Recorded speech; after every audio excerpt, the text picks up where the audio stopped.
4 rounds in and we have our first double winner bearing the name Mick the Rich Claridge.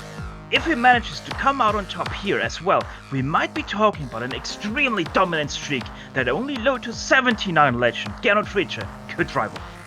Though 4 other drivers might have a saying in that first.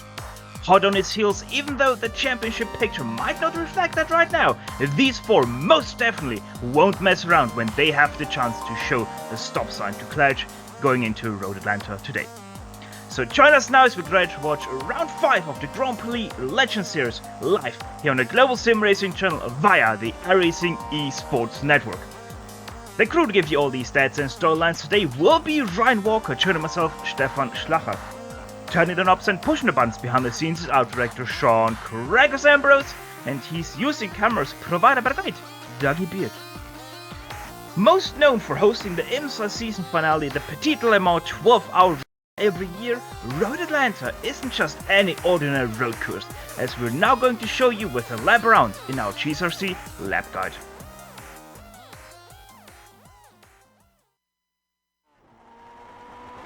Alright, we've got Billy Bob right in the GSRC Lotus 49, so let's do a lap around Road Atlanta. Coming down to turn 1, unlike most first corners, you probably won't see many passes into here. Not only is it fast, but the car can get unsteady easily and snap oversteer into the barrier. Up the hill, we now approach turn 3, which is incredibly tricky with its curved braking and completely blind apex. Finding the power coming out of here will also prove difficult because of the way turn 4 winds its way out of there. Then you dive down the valley through the S's, where you certainly won't be able to hold it flat out. It takes you into the awkward braking for 5. There's so many ways you can get this quarter wrong, so don't be surprised if more than a few drivers spin or end their race at this bend. Bleed onto the throttle, and finally you get a short breather on your way down to 6. You might see passes into here, but there's a fair bit of banking, so this is a swifter corner than you'd expect. There's no rest before 7 though, which is easily the most important corner of the track. It takes you onto the long backstretch, where it's critical that you get yourself a good launch. This run down to the chicane will definitely be the most popular for overtakes, but it has its own hidden dangers. The lack of downforce on the 49 makes some of the crests and kinks rather sketchy. Even this last arc to the right needs a slight lift to keep the car settled. Down into the chicane, side-by-side racing happens through this left-right pretty often, but it's usually the driver who can find the power quickly and smoothly coming off that wins out. That can be tough with the crest under the Suzuki Bridge. Finally, you've got a big lift coming through the final turn, and hopefully you've now finished a lap around Road Atlanta.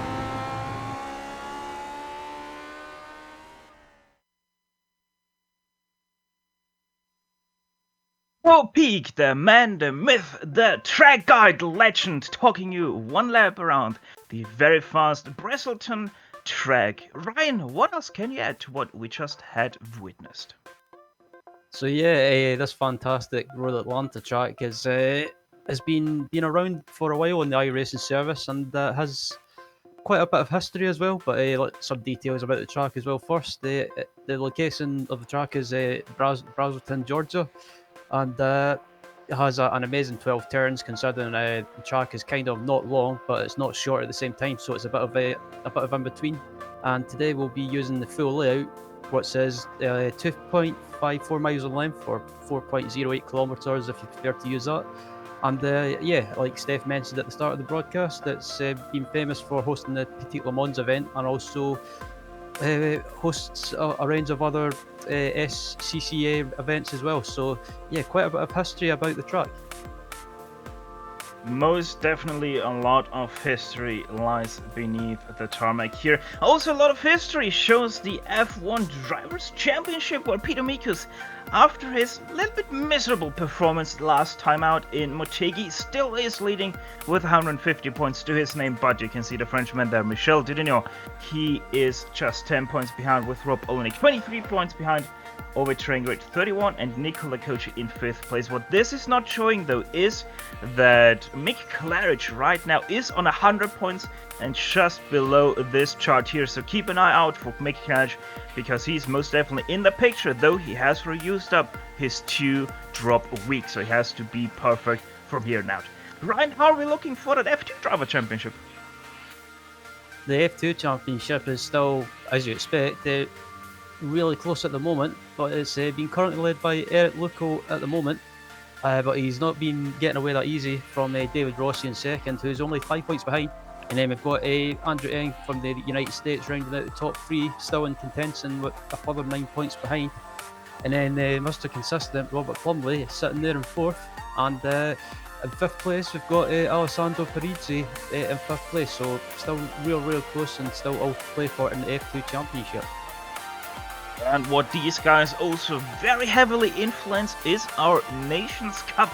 Whereas we had in the back old days of F1, only the nations score points, not the manufacturers. Right now, the USA is leading that 167 points to their name, with France in second, 13 points behind, and Slovakia 17 points behind. Slovakia, by the way, that is Peter Mikus there, if you don't know. Norway, 4th, 34 points behind, and United Kingdom just 1 point behind that in 5th place.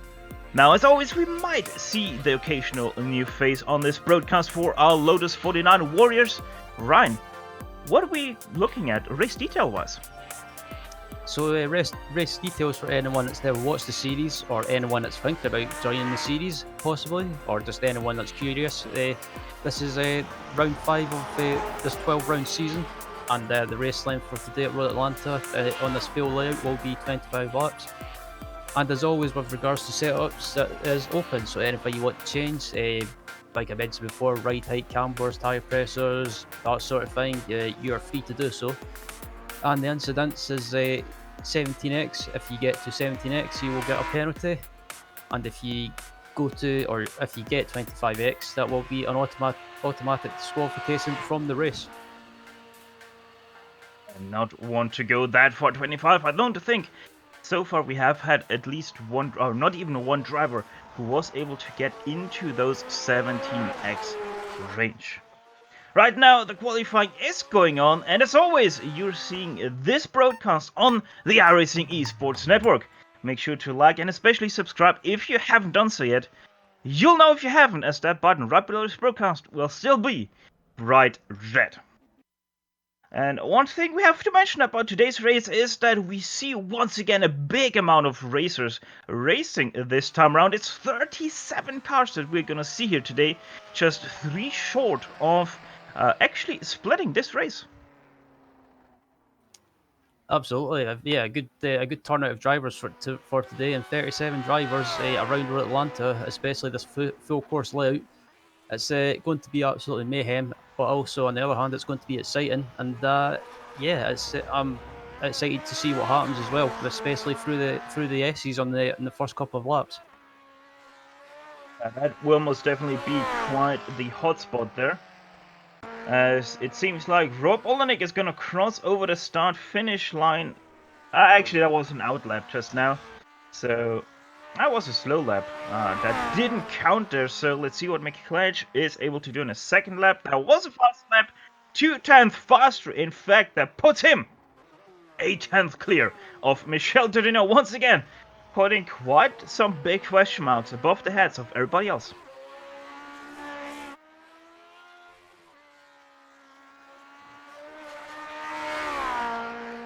Yeah, as Mari Kami comes across the line, and as he doesn't improve, but yeah, Ken Lasky's coming around the final few corners, and it doesn't look like he's going to improve his lap time. It looks like he's going to be a lot slower, so Ken Lasky doesn't improve, but Peter Mukus is coming around to finish his lap as well, just coming down the back straight. He's just got to get the final few corners out the way, and hopefully it should be a decent lap. So we seem to have quite a presence here today, as Peter Mikus comes over the start-finish line to set his lap, his second lap, or his actually first lap that will count for him. And that actually didn't count for him, his first lap, so he still has the chance, I think, to cross over the start-finish line one more time. Yeah, should be good enough, but 1.5 minutes it takes to lap around here, actually. The number 1, Michael Engelage, right now in 17th place. That is a 6.3k driver, but only right now sitting in 17th place, as we see Antonio Reese heading into turn 10 A and B. Yeah, he's just headed out of the final corner and just coming down the hill now, and it looks like he could possibly improve his lap, possibly, but that doesn't look like it. So he comes across the line but doesn't improve. Kane Lasky continuing his strong showing after last race at Motegi, right now sitting in 6th place. He actually did already do his 2 laps, so he's still circling around. That was his 3rd lap out here today, right now sitting in 6th place, as said, with an 18.459. The only driver that hasn't set a lap yet is the driver you're watching right now. It's Peter Mikus, right now sitting in 37th. And I don't think he's gonna get a fast lap here. He's sliding around quite a lot through turn 11 and 12. And that is going to be a 20.1. Only good enough for a 23rd place on the grid.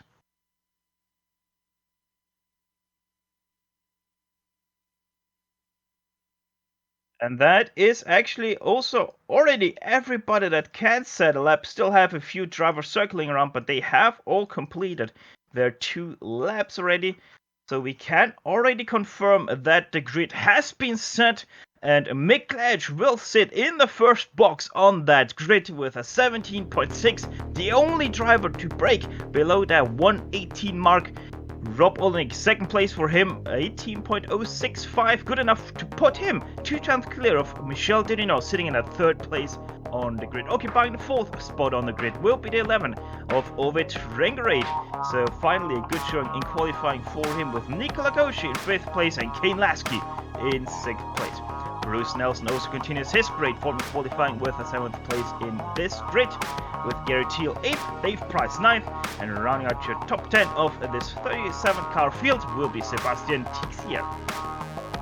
Starting in 11th is Michael Cook, alongside him in 12th is Will Tyler, Antonio Rees in 13th, 14th is Thomas Torp, 15th is Marco Kika, 16th is Eric Loco, 17th Michael Engelades, 18th is Fabrizio Messiani, 19th is David Rossi, and rounding out the top 20 is Chris Marikami.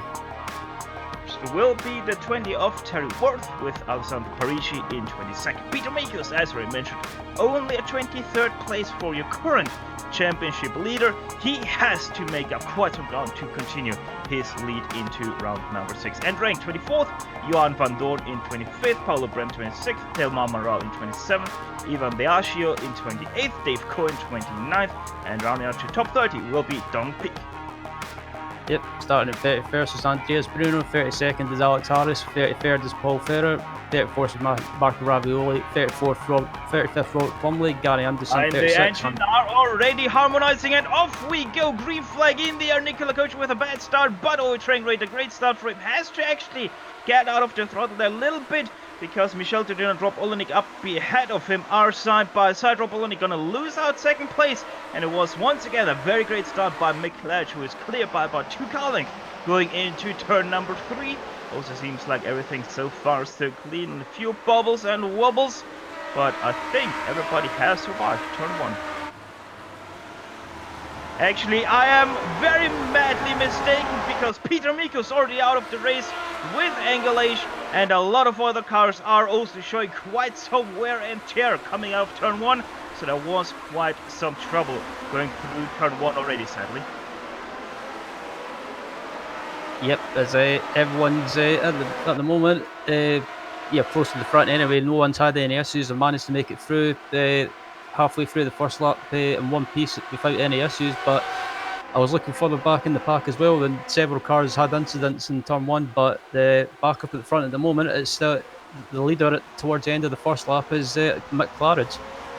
Gary Teal trying to attack Bruce Nelson, but that backfires heavily for him as he goes tumbling into the gravel trap at turn 10B. That is his race also done. He came together there a little bit. I think that was with Sebastian Tixier, as he had to slow down way too much. So that once again has ripped a little bit of a hole inside our top 10.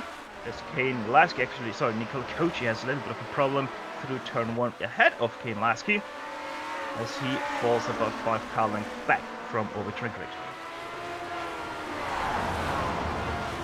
Right now looking at the green car of Michel Durino. Sorry there, Ryan. 2nd place driver with the number 2. Not very used to seeing the French in the 2. Yeah, I was just going to say, it looks like these top 3 guys up at the front are starting to break away a little bit from the rest of the pack behind. So Yeah, it's Claridge, Didion, Olenek, and Train Grade at the moment.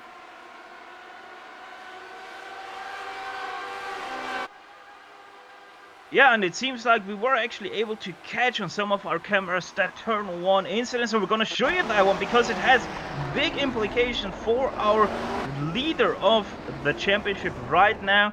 We're gonna have to go a little bit back here, and this is going to be very interesting because a lot of cars ahead of him are going to lose their cars, and he just has nowhere to go, so we're able to see they're just, yeah, very unfortunate situation for Peter Mikas, but that is the trouble that you can have if you're starting back on the grid. Yeah, it's also the trouble as well with heading into turn 1. Everyone's just slowing down.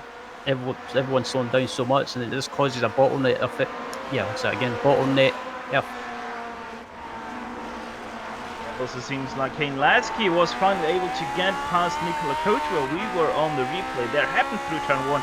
There's a little bit of a mistake from Kochi, and he had to let Lasky pass there for that 5th spot on the race right now. Nikola Kochi now with a bad mistake through turn 8.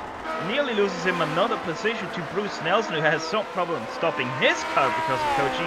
He has a slowdown penalty, has to let Sebastian Texier pass, and all of a sudden, Texier, without really attacking anyone, up into 7th place. Yeah, that was unfortunate for Snelson. He just took too much of that inside curve, and just like you say, got a slow down and had to give up a position and give up that position to Texier, but only lost one position by the looks of it, so it's not all lost. And this is quite a snake. It goes all the way back to about 15th place. That is Thomas Top, and inside this battle snake, I would like to call it, is Eric Lukel right now. Is ahead of him. There's a big mistake from Sebastian Texier, and Bruce Nelson nearly was able to sneak past by him once again through turn 1. But nothing came off of that opportunity as everybody goes through turn 3, which actually, in some of cars here at Road Atlanta, is quite a dangerous spot, but not so for the Lotus 49 because we have that hump over the, or rather under the bridge at the backstretch, and right, we have seen quite a lot of cars crashing there in practice. Yes, several drivers were having issues there, and this they maybe just pushing too hard as well, which didn't help. So yeah, some drivers just maybe pushing hard to try and find the limit, so they don't go over that limit in the race. And it seems to be some drivers are not really struggling at the moment. It seems as right on board with Michael Cook in 11th, and just in front of him is Bill Tyler. So yeah, this pack in front of him is starting to maybe just bounce up a little bit as these guys close up under braking. Michael Cook, a little bit of problem there through turn 10A. Did set him quite nicely up though for the exit out of turn 10B, so he didn't even lose any speed there through that chicane, looking nicely over the shoulder of Cook, as we're looking now at the very front of this race. It's Mickey Clash still leading about a second ahead of Michel Dudignon. In second, Rob Olenek third right now with overtraining rate right under the gearbox of the American in 4th place. And we have a little bit of a break already up down to 5th place. Kane Lasky, he's about 4 seconds back on the top 4 drivers. So once again, they have very neatly separated, and we can also say that they have most definitely closed down on the speed of Mick Clash.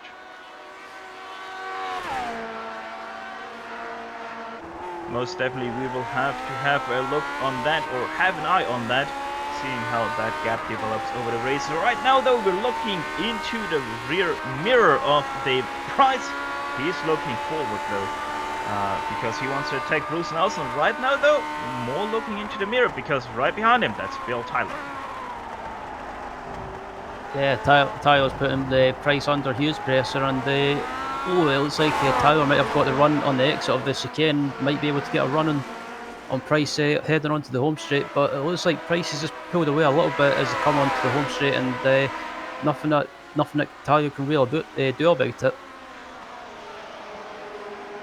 Just one space behind, that's Eric Lukel right now struggling to keep his P12 from Marco Kika. Kika trying to look to the right side of turn 2, not gonna happen for him. He has to be careful though, because Antonio Rees, like you can see on our beautiful chopper cam, Rees just behind him with Thomas Topp tucked right under the gearbox of Antonio Rees. So another little bit of a battle pack forming behind that 4th place driver of Eric Lucco.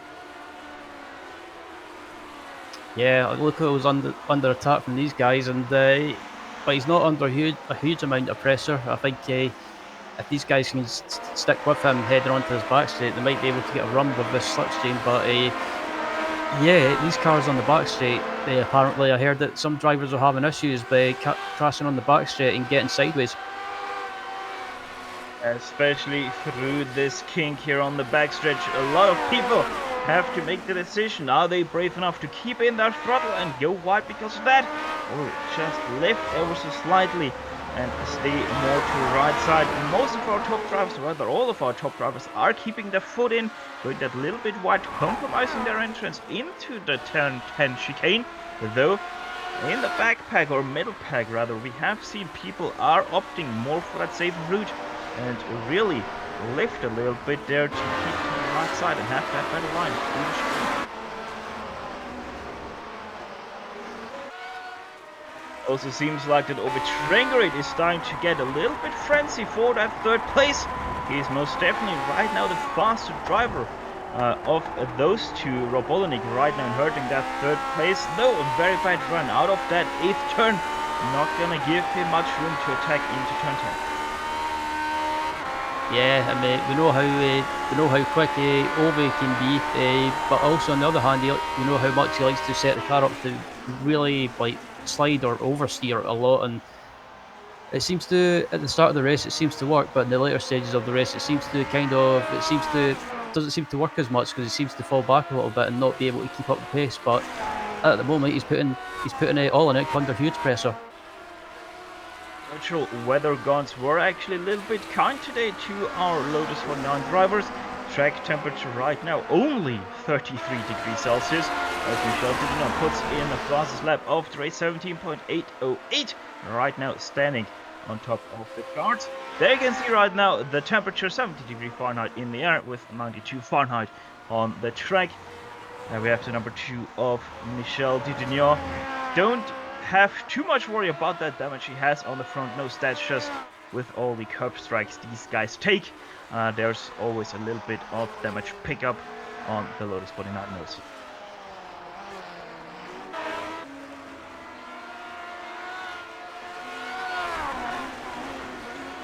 Yep, there's this battle.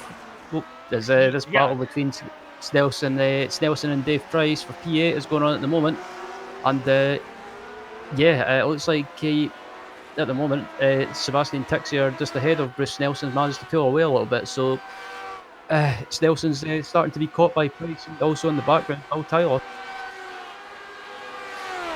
Dave Price keeping his foot in and actually was able to keep his car to the right side, so seems like he really has set up his car for that kink. As Michelin puts up his fastest lap of the race, we go down to P number 26, that's Alex Harris, who got past the top peak performer of the day. It's Donald Peak. Let's see what happened to Donald there going through turn 5. A slow exit for him, a really great run for Alex, goes to the left side, and Donald Peak just decides that he's not gonna fight with that. I wonder if Donald has damage on his car. Doesn't seem like so, so the 33 just decided that it's not his fight to do.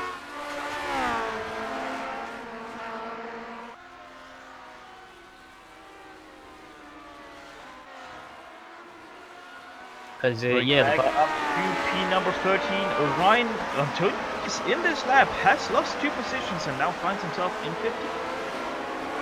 Yeah, I'm not sure what happened to him. He might have just made a mistake and just lost a couple of positions to Torp and Luco, but Reyes is not he's not really lost any time to these guys, but he's kind of fallen back a little bit, but not by too much. As on board with Antonio at the moment as well. It looks like he's closing right up under braking and managing to catch the guys back up by doing that. Maybe just a mistake by Antonio, or yeah, maybe these guys in front of him were just a slight bit quicker. Now look at Thomas Torp really under pressure now from Eric Lukal as we look over the shoulder still of Antonio Rees. Nothing is going to happen into turn 1, but maybe out of it. No, Eric Lukal decides better off that. Could have had the opportunity to have a look to the inside of Thomas Torp into turn 3, but decided it was not worth the risk. By the way, we're on lap number 10 now of this 25 lap race, so there's still a lot of time to go as we have passed into the second third of this race.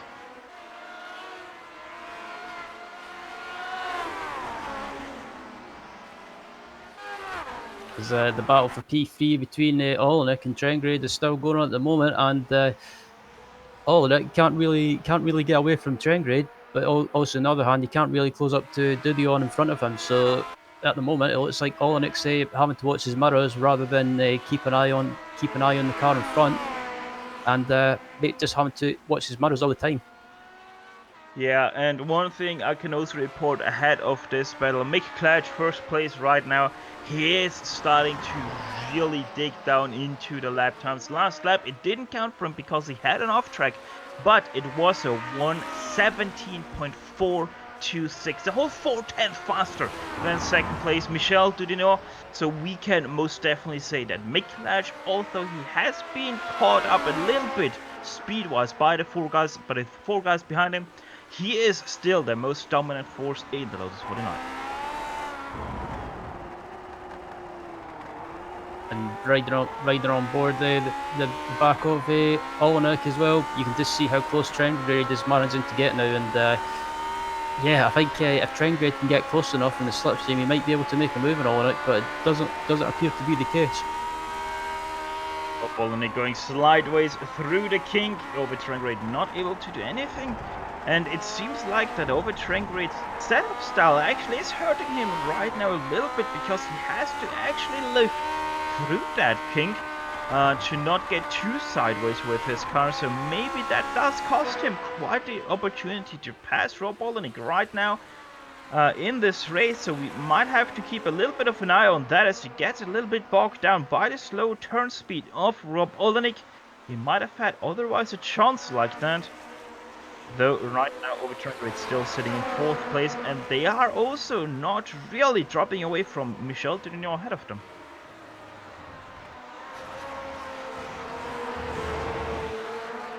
Another battle that has been very close is the battle for 6th place. Sebastian Tix here has been able to pass Nicola Koch in the last 2 or so laps.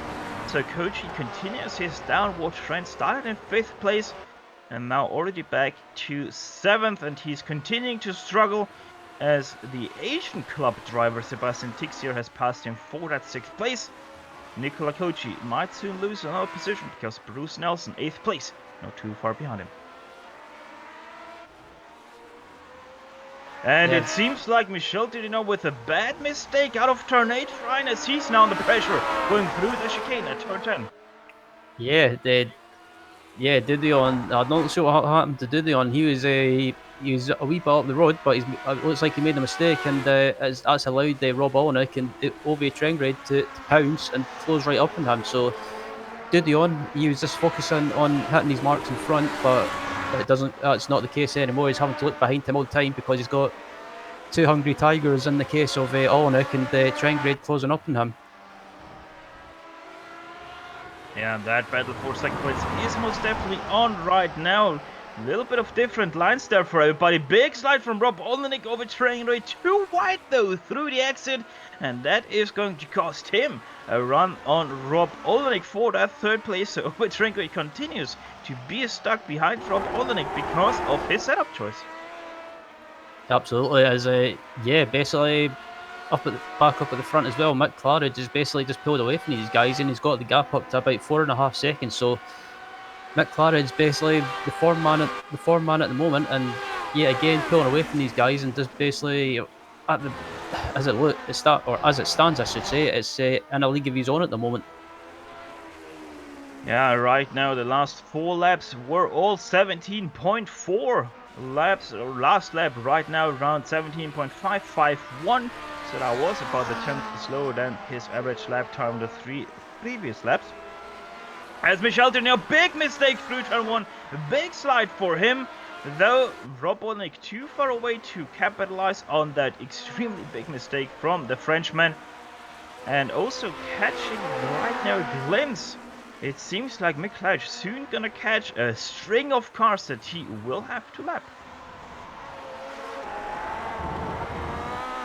So maybe that will soon play a role in this 3-car battle for second place, as we are on board once again with the Norwegian of Ove Trenkert.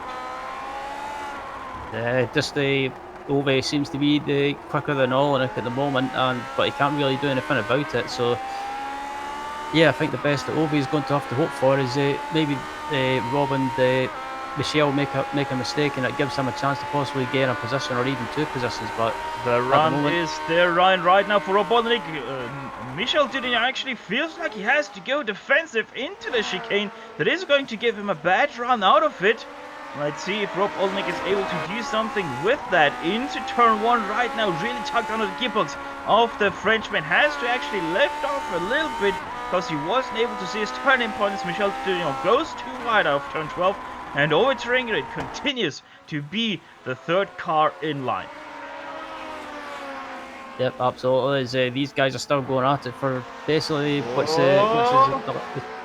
Big slide from Rob Olnick. They're able to catch it actually. Sorry Ryan there for jumping in, but that could have been very costly for him. Might have even looked like a little bit like he's gonna run into Michel Dudin, but everybody kept clean. Yep, absolutely. Oh, goes into Gary Anderson, nearly collects Clash with that, as those 3 now streak through that incident.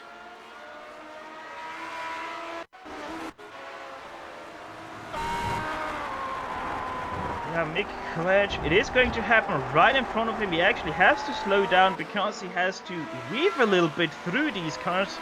You're gonna see it now. Right there, a little bit of weird, and then the 2 cars ahead of him collect, and also in behind him. Lots of carnage around him, but thankfully he kept it all clean. Yeah, that was lucky for Mick. He managed to get through those back markers without any issues. But yeah, it would have been a heart and mouth moment for Mick. But yeah, back down the order as well to the 2nd, 3rd, and 4th place. Dudion, the Olenek and Trenkert are still going at it for the final 2 steps on the podium, and yeah, Ove's still not been able to do anything, so he's just basically having to sit there, keeping a watch and brief. Yeah, these guys were a little bit stringed out by the lap traffic they had to get past, though they have found themselves once again with Trenkert once again with a great run out of turn 5. Just can't do anything with it though, as Rob Olnick seems to be a little bit stronger once the power can be fully put down on the Lotus 49. Also, we can report the track temperature has gone up by another degree Celsius, actually 2 degrees Celsius now. It's now up to 35 degrees Celsius or 95 degrees Fahrenheit, as they once again have to get past the lap car. This time it's Dave Cohen sitting in 24th position. Yep, and yeah, around the road Atlanta, when it comes to lap and back markers, it's kind of difficult in some places, especially like you've got like the twisty section as well. It's quite difficult to get by the back markers there, but at the moment the leaders and the 2nd, 3rd, and 4th have not had any issues getting by them. So yeah, these guys are still really close together, and it looks like this battle for the final 2 steps on the podium is about to, or will go down to the final lap possibly. Yeah, we're right now on lap number 17. We just started that lap, so we still have about 9 laps to go. As Michelin gets a little bit held up through turn 5 by a lapped car that is down peak, but nothing really done harm-wise. Going back a little bit now to the battle for the last step on the top 10s. That is Marco Kika versus Bruce Snelson. They're also getting quite close to each other. And one thing that Thomas Torp is bringing with him is Eric Lupel. So yeah, might have soon a 4-car battle pack for that last spot in the top 10. Yeah, I've been watching this battle for a few laps now, and it's been slowly getting slowly closing down a little bit. So this like you say, it could be a four-car battle coming quite soon, and yeah, the field as well in a way is looking further back, or just in general, it seems to have spread out a little bit. Yeah, and a big mistake just now by Bruce Nelson as he wanted to go past Gary Anderson, really outbraked himself through that turn 8, and that really closed in the gap now between himself and Kika. All that safety space that he had to the Finnish driver behind is now completely gone, and we now have that battle on our books for that 10th place, and also Thomas Torp is now after that. As it seems Robbo and Ove Trengrade are getting extremely close together. This time a very good run from Ove Trengrade, though he has a bit light over the hump. And once again, can't do anything with it. Yeah, it seems to be that Trengrade's really close to Rob, but it's just he can't do anything about it. He can't make a move. It just seems to be that Rob's got the better run in the exit of some of the corners. Yeah, let's see if anything is gonna happen in that battle right now going into the chicane. Nothing is gonna happen for this lap. So once again, they cycle through lap number 18 with positions assigned to them like they started, I think, except for Dudinho and Rob Olenek. Those two have swapped position on the very first lap. I'm still keeping half an eye on that P10 battle right now because Marco Kika made a mistake and Thomas Torp is getting very close to him, though he has to lift through the kink, which Marco Kika doesn't have to, and all of a sudden Thomas Torp sees himself about 2 car lengths back on Marco Kika. Yeah, this battle for P10's been pretty much starting to get feisty for the last couple of laps now, and they're really close together now. And at the moment, Snelson's in 10th position, but Kika's right close to him as well. But also in the background, you've got Thomas Torp as well. So these guys are close together, and again, I think this battle will probably go down to the closing stages as they kick the cones over for good measure. But yeah, it just shows that these guys are pushing really hard. F's in chat for all those cones that were sadly murdered in that mistake from Bruce Nelson as Thomas Torp goes for a little bit of a Chicana style exit there out of turn 5 that brings in Eric Lukel now into the picture. Extremely close, they touch! Eric Lukel gives a touch to the back of Thomas Torp. That is damage to his car now. As also that was Michael Cook, 9th place driver, who had a mistake himself. And you can see Thomas Torp crabbing very hard. That is his race, probably dampened by a meatball. Just right now. See the wheel angle from Torp. Sorry, Ryan. That is probably gonna be his race done. Yeah, I was just going to mention he's steering slightly off as well. While you come into the pits, no, he decides to stay out, and like the director just said, he looks like he's going to try and fight through it, but I don't know if he'll have a meatball flag or not. Look at that. Yeah, there goes the number 12 off now. He goes over a bad bump, avoids the tire barrier, but most definitely he has a black flag for that. That's only 4 laps, so he won't be able to do anything with it, as Andres Bruno goes a little bit too much out of the way of Michel Dudinho, and now also comes Rob Olenek and Ove Trengrade, but Andres Bruno a little bit in the middle of the track. Rob Olenek has to make a move on the braking, didn't like that at all. Ove Trengrade, because of that, now very much on the back of the gearbox of Rob Olenek, going through turn 12 for the 20th time, starting lap number 21. And that allowed Trengrade to close right up as well, and also Michel Dudinho has kind of just pulled away a little bit, and took advantage of that and managed to build a little gap at the moment. Yeah, that was actually a lucky break with a lap car for Michel Dudinho. Right down here, that's where Rob Olenek and Ove Trengrade got stuck behind a lap car. And that is why they have that gap right now to Michel Dudinho. Though I'm pretty sure that they are able to close that gap quite rapidly in again once they are disposing of the traffic of Chris Murakami. Yep, as they come onto the back straight now, and Murakami, it looks like, will probably pull to the right and allow both of these guys through, and it looks like that is the case. So Duty on at the moment, he's pulled away from these guys, and it looks like the final step, the battle for the final step on the podium will be between Olenek and Trengrid, as yeah, Lasky is probably about I'm not sure, but he's well behind at this point. Yeah, Kane Lasky is actually 10.5 seconds, nearly 11 seconds behind fourth place driver over Trengrid Racing. A very lonely race. Same can be said about Nicola Kochi, who is 7.5 seconds back. Dave Price 5.7 seconds, and Bill Tyler, same for him. The next really close gap is actually between Bruce Nelson and Mark Kika for 9th place. They're within about a second.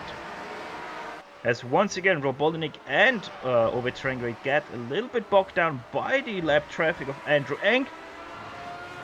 But yeah, Michelle, do you know, just really lucky with traffic right now. Now has still Paolo Brem between himself and Rob Olenek.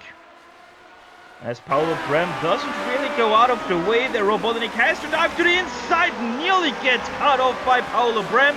That is not how you go like a lap car, Paolo. Please look at how to be lapped. That is really not nice, cutting off a lead car like that. Though Rob Olenek still clean on his car, and he continues to fight another lap. Yeah, I think Paolo Brown should have been more aware there. He was just a bit, he was all over the place there in the way. He just wasn't really paying attention to behind him, and just about chopped the nose off of Rob Olenek. But luckily, Olenek and also Trengrid have kind of not lost that much time. But just Paolo Brown just has to be more aware in the future.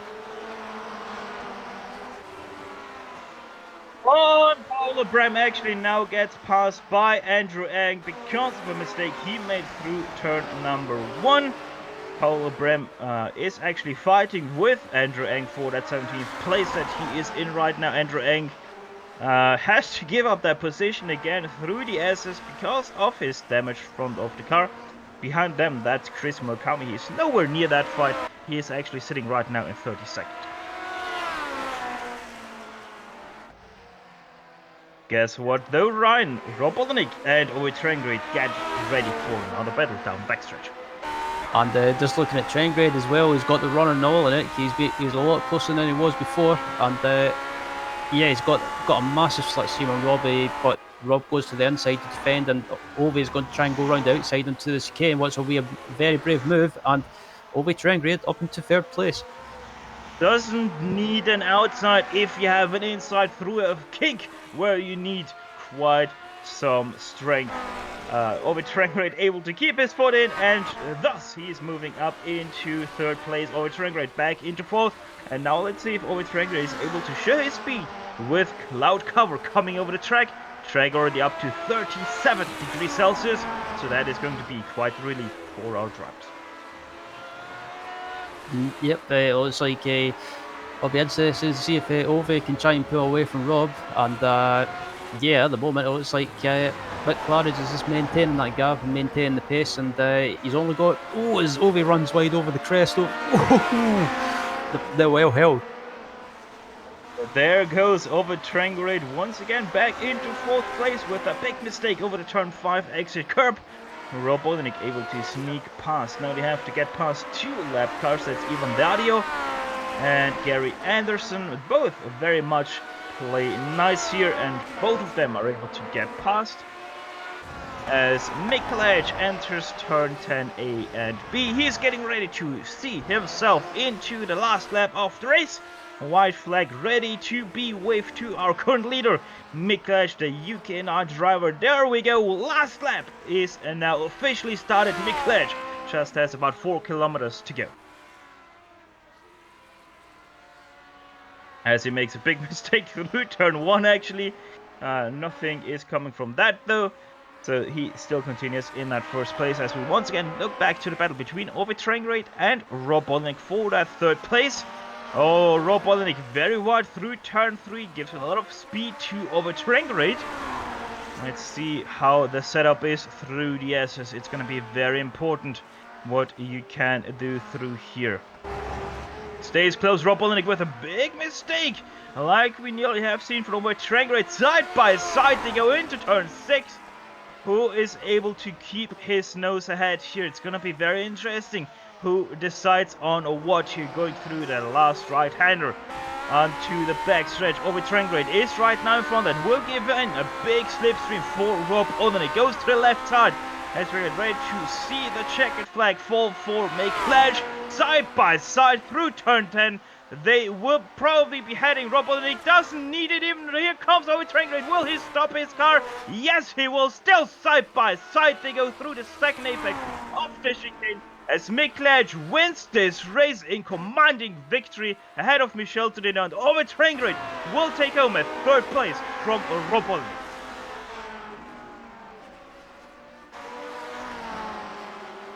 As the battle for or the fifth place is going to go to Ken Lasky coming across the line now, and the battle for the P10 between or P9 between Snelson, Kika, and Luca is coming around the final few corners now, and it looks like Snelson at the moment is going to hold on for 9th place, and he's got a bit of a gap behind him to Kika, so he'll hold on for that position. But the battle between Kika and Luca is coming round as well, just behind. And Snelson will hold on for 9th, and Kika will hold on for 10th. And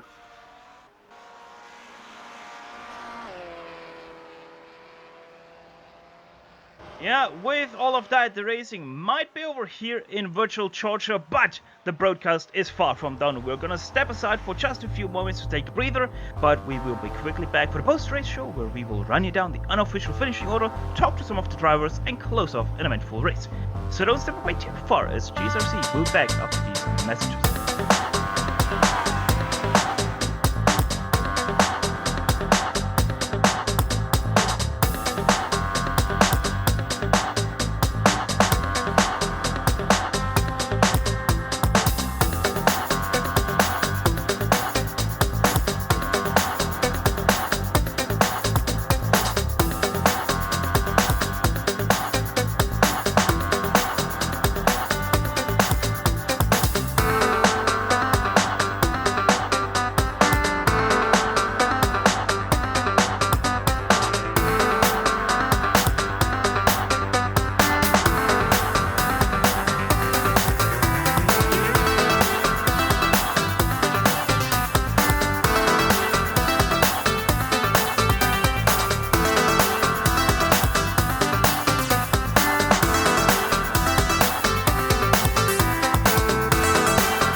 Welcome you all back to the Grand Prix Legends post-race show, streaming to your home on the global SimRacing channel via the iRacing Esports Network.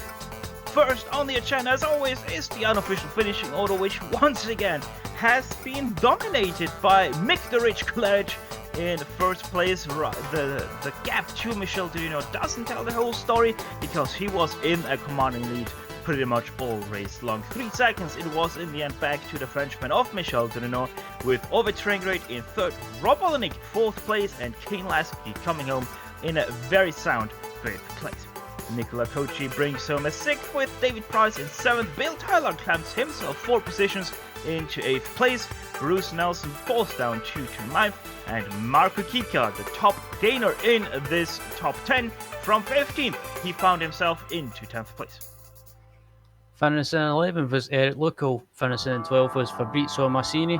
13th was Thomas Thorpe. 14th was Terry Worth.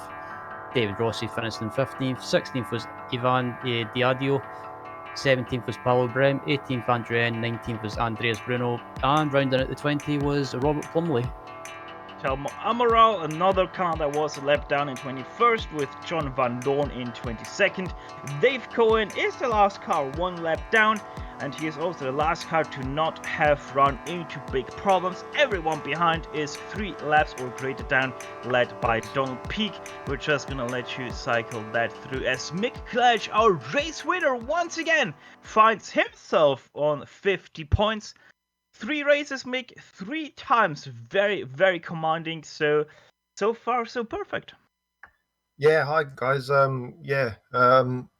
Mate, it was a tough race. I really had to work on the setup this morning to get the car as quick as it was. I had a hell of a race on Thursday with Michelle up front, and I didn't want that again. Well, I did and I didn't, So I did a bit of work this morning, and it really paid off. It made a lot of difference because the weather was the same as that race where I had a battle up front, So sorry to you guys for the TV, but needs must, Well, Mick, since you came back, you have found yourself to new heights form-wise. Where is all of that speed coming from all of a sudden? Do you know what? I've been. I think I think there has been. I don't know if there's been a change to the car, but I think there's been changes to the track. Every time I go to a new track and have to download it, I get an update. Well, there is an update. So the tracks have changed, and I just put it down to it's just fitting with my style and my setup. I'm running a really low power ramp, and I'm getting off the slow corners, I think, a lot better than most guys. And then because that's working, I can ease off on the braking zones and stuff like that, and then the tires don't get worked so hard, so then that gives me more speed. And I think it's just a combination of everything, but I think it does boil down to just everything's happening all at once. The setup's working, everything's working, and it's just my style seems to fit with the build, this build. I don't think it's going to be the same next week. I think it's going to be a bit of a different story next week because there's only a couple of slow corners out of Suzuka, and I think that's going to I'll be surprised if it's the same. I'll be shocked. Well, taking already away my next question, Suzuka is where we're gonna go in Japan. So we're going Japan, America, Japan. Mick, how many laps did you do today? What for this week? Was it again rookie numbers like 250? No, you know what?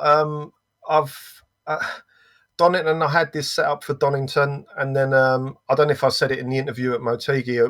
I probably said that I changed the set, but I didn't. In the end, I went back to the same setup, and I just kept it the same this week, pretty much. I just did a little bit of tweaking to get over the curbs, higher rebounds. That works a lot here because you have to take the curbs here, and so the setups just worked, and I don't even know what your question was. How many laps did you need to practice here today? Yeah. So I was going to say no. I didn't have to actually do that many this week. So it wasn't like Donington where I was just 600 odd laps or whatever. I've never done that. And it's all because of the virus. All stuck indoors. Doing nothing. So yeah. So that's the story. So no, I didn't have to do that many this week. Sorry, mate. All right. So you continue with your rookie numbers there, Mick. But once again, congrats on a clean sweep thus far in the 3 races you have entered. You have won all of them, but the pressure continues because you have to keep it clean. Yeah, it's tough. I mean, I think I know why you're saying that, because I had a lot of incidents today, a lot of off tracks, so I kept it clean for the last third of the race. I was mounting them up. I didn't even realise there was that many until I saw them up at the top of the screen and thought, okay, let me just slow down a bit, take it easy. So yeah, you're right. You're spot on there, mate. Well, Mick, once again, congrats on your third victory in a row, and yeah, good luck for Suzuka. Yeah, cheers, mate. Cheers. That was Mick Cledge, once again the winner out here today. Next up, it's Ryan Walker talking to fourth place finisher Rob Olenek. Rob just missing out on the finishing on the podium, but on the other hand, it produced a great battle with Ovi Trengrid for most of the race. And Rob, yeah, you and Ovi looked like you were going at it like cat and dog. Yeah, it's been, I don't know what it is, but the last few weeks in both Camel and in this car, we've been having some really good battles. It's fun. A couple more hours from now, we might do it again. He was very patient today because he was right on me for a whole bunch of the race and just kind of waiting for a mistake. And there only had to be a little one before he could finally get up beside me. That was a tough race, man. Having him, 0.3 seconds behind me, like the most of the race, but trying to keep up with Michelle, I'm actually sore. Like, I don't know if I was just like clenched a little more than normal or something, but it was tense. Yeah, I mean, yeah, it looked like you had a good battle with Michelle as well, and then when it came to lapping the traffic, it seemed to hinder you a little bit. Do you think you could have finished in second, or do you think Michelle was just that slight bit quicker? Or was it just the traffic not playing ball with you? I think I got a little unlucky with traffic, but I think it's both. I think Michelle had a little pace on me this week anyway. So being right behind him, it's a lot easier to keep up with him because he kind of pulls me along. I was hoping for that and hoping for maybe a little mistake. And couldn't believe I got him. He must have really screwed up his qualifying. He should have been ahead of me on the grid anyway. But I don't know. This track, it is so hard to put the power down, and it's just so easy. It's so hard to be consistent, like to run a consistent lap even when you're just all by yourself in practice. And I figured there was no way I'm making it through this race without some kind of decent mistake to go back in positions. Yeah, I have to say, yeah, I thought at one point it looked like you had the measure of Vove, but then yeah, just talk us through the last lap or the last couple of laps. It looked like Ove was trying to go round the outside of you into the chicane, which I thought was brave, but fair play to him. He pulled it off. Did you try anything to hold him off, or is it just he had the measure of you?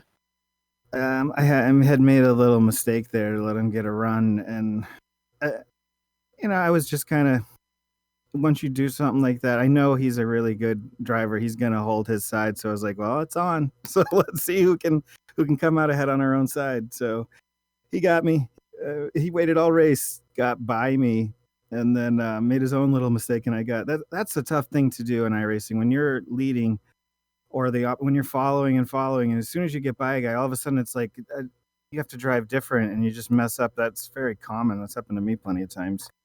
But it's just an awesome battle. I thought if I on the last few corners that I might have been able to get a run and get up beside.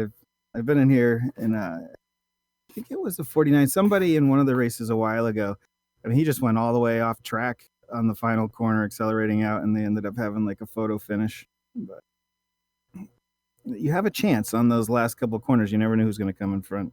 So I went for it. Good stuff. And before we let you go, Rob, is there anyone that you'd like to give a shout out to? Just you guys. I'm on Dirty Torques with Dirty Torque drivers. Mick, Michelle, all the guys in the series. Super fun series to drive. But thanks a lot, guys, and I'll see you next week. Good stuff. Well, thanks for joining us in the booth, Rob, and we'll see you next week.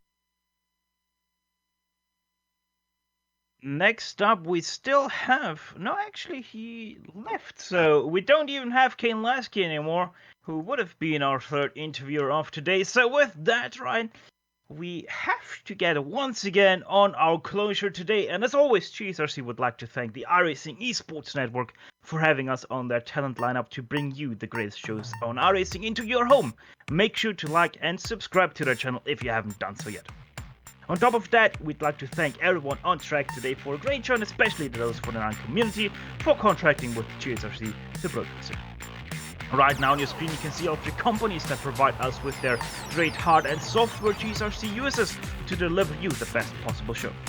Additional thanks goes to Chun Lalonde, who provides us with her great masterpieces. See the screen for how to get a hold of more of her great work. If you'd like to find out more about GSRC, please visit us at globalsimracingchannel.com. You can also find us on the social media platforms, Twitter with @GSRChannel, Facebook at facebook.com/globalsimracingchannel, or on Instagram at GSRC_Reddit. All of the upcoming races for our other series are now sliding across your screen, so check them out and mark them down your calendar to not miss another second of exciting racing action. Finally, on behalf of the entire crew, Sean, Ryan and Doug, I'd like to thank you all for tuning in as Mick, the Rich Claridge, took away the victory here in virtual presence. With that said, until next time, sailors and so far, and as always, race hard, race clean, and we'll see you on the track.